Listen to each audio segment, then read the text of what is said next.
Hello everyone and welcome back to PhD and Productivity. Today we are going to be talking about the book Deep Work and how I use it in my daily PhD life. So Deep Work is a book written by Cal Newport, which I've recently read on Audible. In the book, he says there are 3 types of people who will survive and prosper in today's world. 1 is people who have capital to invest. 2 is people who can work with intelligent technologies and machines. And 3 is superstars in their own field. And as PhD students, we are looking to be superstars in our own fields. And deep work is the method that Cal Newport suggests to get you to that point. So he says that it focuses on 2 things, which is 1, to master hard things quickly, and 2, to produce at a very elite level. So as a PhD student, I guess that's something that you would really want to be able to do, or as any student really, to be able to master the difficult things you need to do to get through the PhD, as well as be able to produce valuable knowledge at a high rate. So mastering difficult things and producing high quality work at a high speed is becoming increasingly difficult because it requires us to give our full attention and focus to the activity, but we're becoming more and more distracted. And that's what Newport refers to as the deep work hypothesis, that deep work and the people who can do it are becoming increasingly rare, but at the same time, the need for it is becoming increasingly prevalent. Like, deep work is necessary for us to be able to produce new technology and new findings, but people are becoming more and more distracted and unable to complete deep work tasks. So he says that you should batch together long stretches of uninterrupted hard focus to be able to actually produce anything new or create valuable knowledge. Newport says that high quality work produced is equal to the amount of time you spend times the intensity of the focus. And just so that I can fully clarify the difference between deep work and shallow work, I'm going to give Newport's definitions. So he says that deep work is professional activities performed in a state of distraction-free concentration that push your cognitive capabilities to their limit. Their efforts create new value, improve your skill, and are hard to replicate. Whereas shallow work is non-cognitively demanding, logistical style tasks, often performed while distracted. These efforts tend not to create new value in the world and are easy to replicate. So you can kind of see the difference between those two and why there's, the importance for deep work and why that would be something you'd want to do as part of your PhD. And you can also start to think like what constitutes a deep work task for you and what could be a shallow work task. There is a little bit more in this video about how to decide what to do in your deep work time, but for the moment you can even just start thinking about what might be considered deep work and what might be considered shallow work.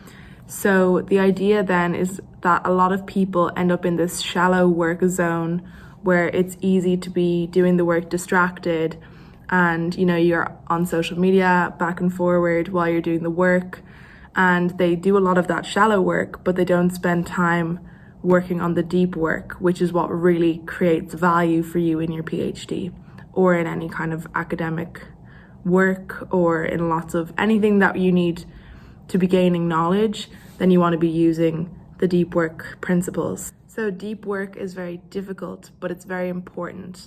So Newport gives us a lot of sort of resources for how we can start to use deep work and start to implement it into our lives. So it's not just something that you say you're going to do, but something that you build your habits and you build your rituals and routine around, because it is important and it is necessary if you want to be able to produce high quality work at a high rate. So the first thing that you need to do is decide how you are going to do deep work. So the main idea is that you are having long stretches of uninterrupted pure concentration. The first principle is monastic, which basically is to, isolate yourself completely from shallow work, separate yourself entirely from the realm of shallow work, and go off and live in a cabin in the woods for months and months at a time. So I think that one's not really realistic for most people who are studying, but it's definitely interesting. There are lots of people that do that. but I don't think it's necessarily something that most people could do. As a similar version is the bimodal philosophy, which is to divide some of your time into the monastic and some of it into shallow. So you could have 3 or 4 or 1 or 2 days a week that you are completely focused on deep work. So the whole day there's no shallow tasks of any sort. So have a couple of days a week consecutively to do that. And then the rest of the time is free to work on shallow tasks. So the third philosophy is rhythmic, which is where you basically have deep work as a habit that you have every day in your schedule.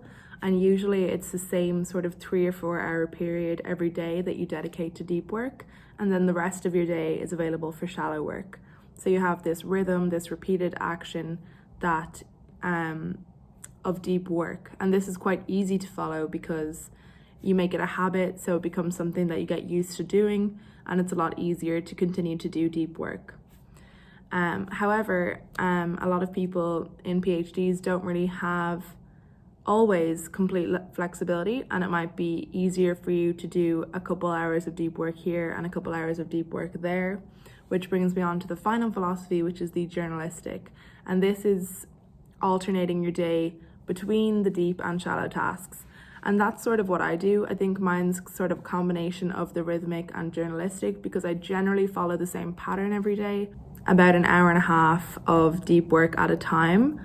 And that's something that's talked about in the book quite a bit. Like there's lots of different schedules that are talked about. And one is where you have sort of 90 minutes of deep work, 60 minutes off, 90 minutes of deep work, 60 minutes off, kind of repeated, just till you get to that sort of 3 or 4 hours of high quality work.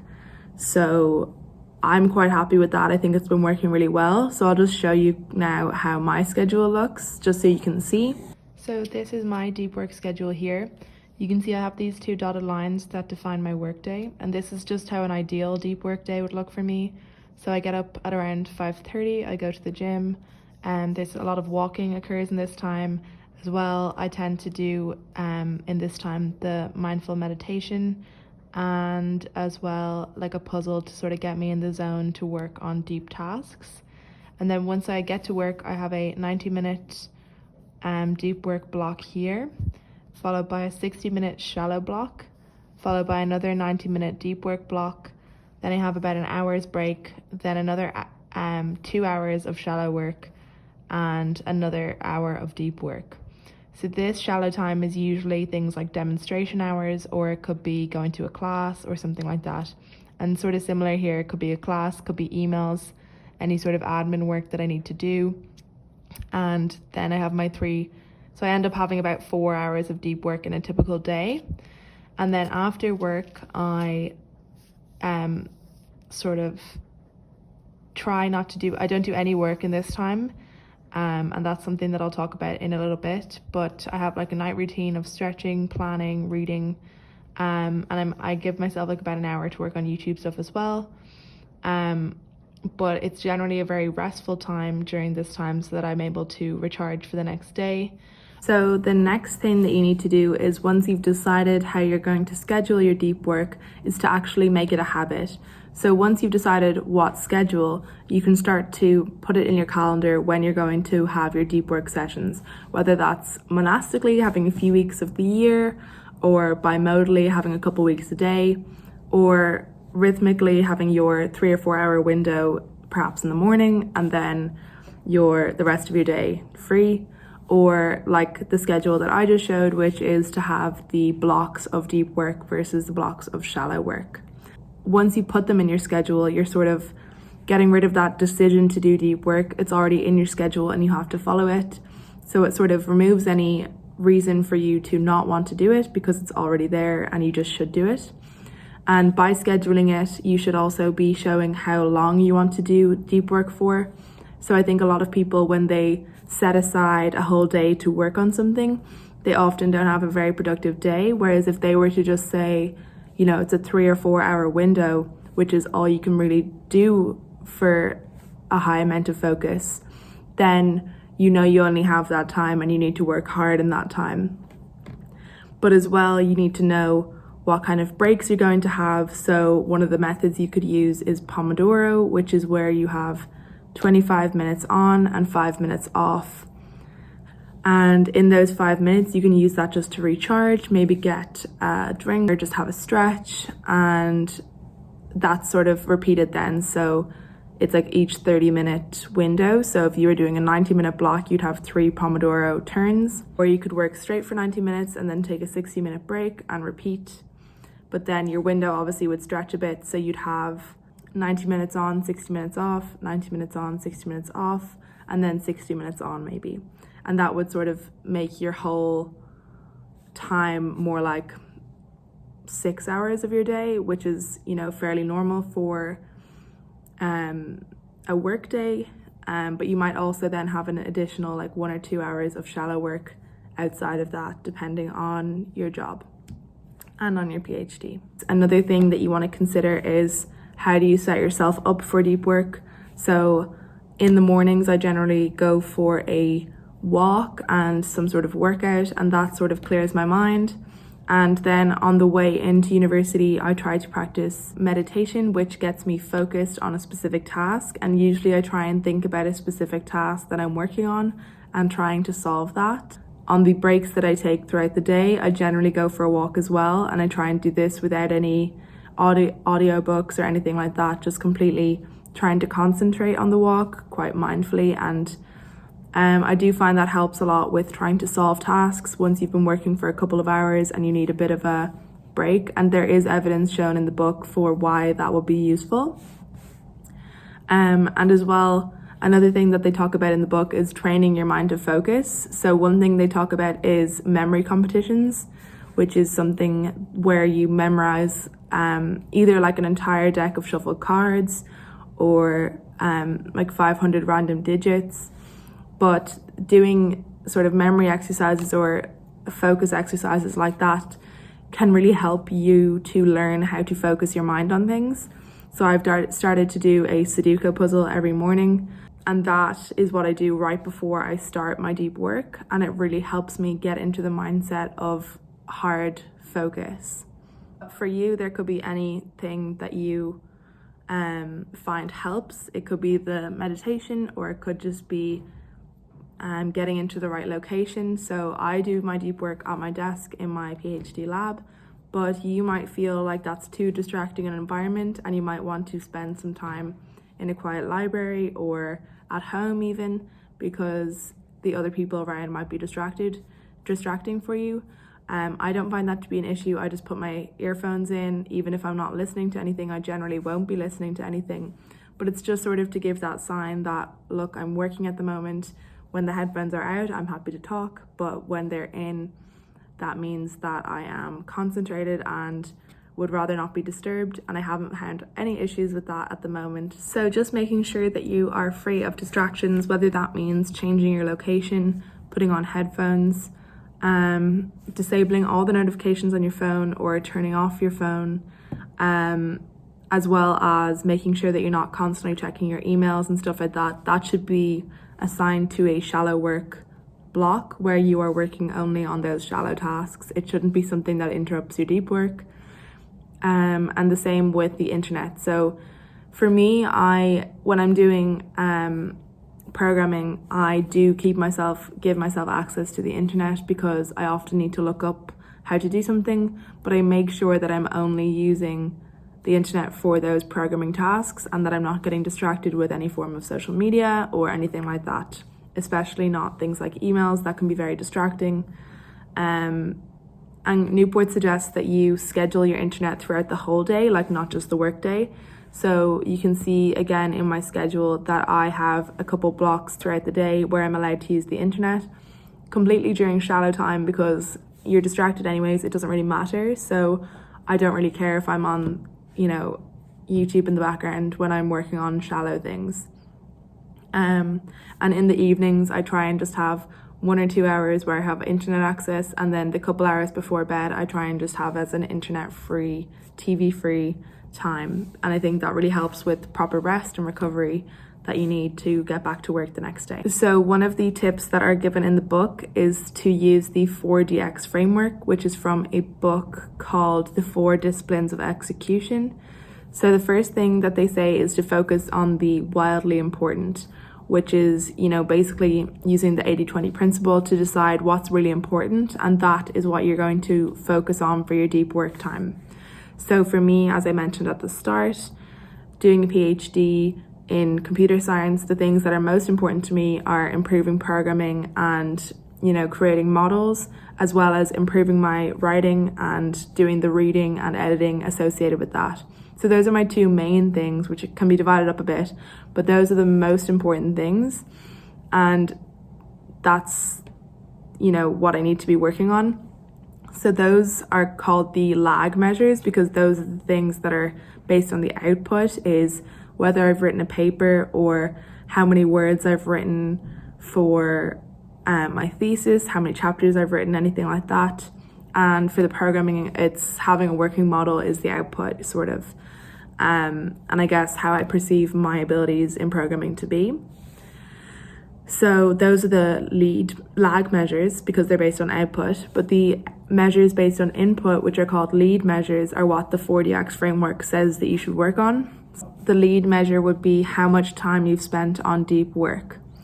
Keeping a compelling scoreboard is the third part of the 4DX framework, and Newport suggests that you keep a calendar where you mark each day with how many hours you spent on deep work that day, and then you circle the days that you had any new big insight. So if I got a model to work perfectly and it was a significant improvement on previous ones, then that would be one that I should circle. And the last part of the 4DX framework is to create a cadence of accountability. So you want to be planning out your week and evaluating each week how well you did. And that is very important for you to be able to say, okay, I plan to do X amount of deep work hours. I only did this amount, and this is the output that I got from that week. And it's important for you to actually see how what you do contributes to what you get out of it. So I can show you in my weekly schedule how I do that. And then just so you can see how I divide it up in a typical week. So this is, I've shown before how I set up my weeks in my PhD research bullet journal. This particular spread would have been set up in my February 2020 academic bullet journal plan with me. So this is my week for this week, how it looks. So anything that has these sort of lines at the side, those are going to be deep work blocks, and everything else is shallow work or stuff like that. So you can see this is my day yesterday. So I have modeling, doing different graphs in these two-hour blocks. Before that, I had some emails and a meeting to go to, and then I also had some emails in the afternoon. And then down here, this is where I track my deep work hours and whether I did writing. So I didn't yesterday because I was just doing modeling. But you can see how it ends up being sort of 3-ish hours a day on average. So 4 hours here, about 4 hours here, less here. Oh, I forgot to do that. Oops. So these are going to be deep work hours as well. So again, 3 hours on this day, and then 4 hours on this day. So it sort of ends up being 3 or 4 hours a day. Wednesday this week, just because I have an appointment in the morning, I just have a bit less, but actually, you know what? I might do another hour at home, we'll see. But it just depends on what I need to do, how much I need to get done. So you can see I have my tasks for the week filled in here so that I can figure out what I need to do in my deep work blocks. So a lot of stuff to do with writing this week because we're working on a paper. And that's going to be assigned to different blocks when I know how far I've gotten with different things. And then over here I have my Pomodoro Blocks. So these are for the two-hour blocks of deep work that I had yesterday, where I can show that I got the graphs done. Again, if you want to see how I set this up, I will have my February 2020 plan with me linked down below. And also you should probably check out other PhD bullet journal videos that I have, because I really like how this works so far. And I think other people have been enjoying it as well. So the last thing that was mentioned in the book as something that's very important is to rest. So working, throughout the day and into the night is generally really bad, because your brain needs time to rest, because once your conscious mind is, turned off, your subconscious mind is able to sort of solve problems that you have encountered in the day, but you need that time off to be able to do that and to be able to come up with new insights as well. So it's important. There's lots and lots of evidence in the book for why rest is important, so just either read the book or take my word for it, but I definitely recommend once you finish your workday, just stop working. Don't be returning to your emails constantly throughout the evening, because you can't expect your brain to be able to work properly the next day if you haven't given it time off and time to rest. So Newport suggests that you come up with a sort of end of work routine where you look at all the tasks that still need to be completed and you assign a time to complete them in the future, or a way to complete them in the future, so that when you go home, you're not still worrying about things that you haven't gotten done, because you have already put out a time or a way to get that task done, so that you don't have to keep thinking about it and your brain can relax, and then you can just finish your work day and not return to anything like that. But at the end of the day, deep work is something that you will get better at the more you practice. So start your deep work habits, put together your schedule and just start practicing it. Newport says that originally when you're trying to work on a new skill, you can only focus deeply for like 1 hour at a time. But as you become better and better, you can do more like 3 or 4 hours. And that's sort of how it is in a PhD. Some things will be new at the start and you can only work on them for a while at a time. But as you get better, you can start to do it for, 3 or 4 hours a day. So don't worry if it's difficult at first, you will get better at it. It just takes practice and, making sure that you are going along with the habits and everything. So I wish you the best of luck with your deep work habits. I really hope you enjoyed this video. If you did, be sure to give me a thumbs up and let me know in the comments below if deep work is something that you use or it's something you consider using now. There will definitely be other productivity videos like this in the future, especially with regards to how to better work on your PhD. So if you want to see more videos like that, I suggest you would subscribe and hit the notification bell so that you know when new videos are uploaded. And I will see you guys in the next video.